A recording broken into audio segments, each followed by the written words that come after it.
আসসালামু আলাইকুম বন্ধুরা, দেখতে পাচ্ছেন এখানে ডাউলের বড়া করা হয়েছে। এটা খেতে কিন্তু খুবই ভালো লাগে, কম বেশি আমরা কিন্তু সবাই পছন্দ করি। চলুন রেসিপিটা দেখা যাক। প্রথমত আমি খেসারির ডাউলটাকে 1-2 ঘন্টা ভিজিয়ে রেখেছি, ভালো করে পরিষ্কার করে নিয়েছি। কয়েক কোয়া রসুন এবং কাঁচামরিচ দিয়ে দিয়েছি। এটাকে পাটায়ও বেটে নিতে পারেন, আমি এটা ব্লেন্ডার করে নিব।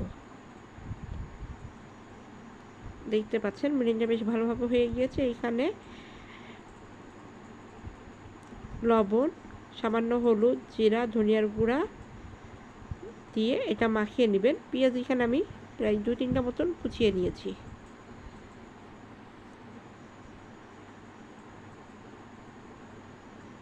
দেখতে পাচ্ছেন এটাকে বেশ ভালোভাবে মাখিয়ে নিচ্ছে। এখন কড়াইতে তেল দিয়ে দিব।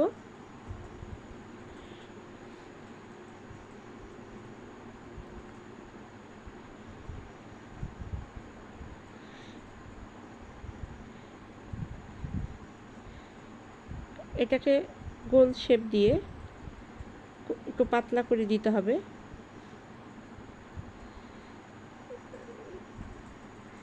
যখন শরীরটা খুবই খারাপ থাকে এভাবে কিন্তু আপনার ভাইয়া রান্না করে খাওয়ায়।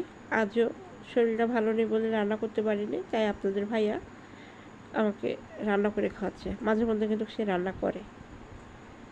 দেখতে পাচ্ছেন এক পিঠ ভাজা হয়ে গিয়েছে।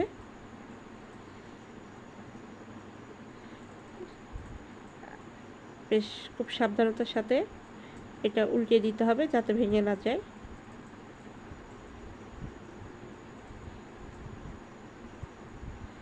দেখতে পাচ্ছেন এক এক করে কিন্তু সব উল্টানো হয়ে গিয়েছে।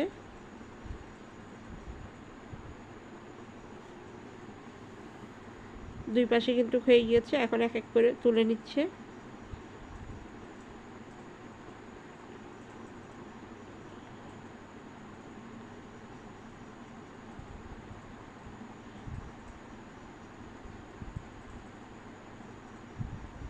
এভাবে কিন্তু আপনারাও ট্রাই করবেন, অবশ্যই ভালো লাগবে। যদি রান্নাটা ভালো লেগে থাকে অবশ্যই লাইক, কমেন্ট, শেয়ার করবেন এবং আমার চ্যানেলটাকে সাবস্ক্রাইব করে দেবেন।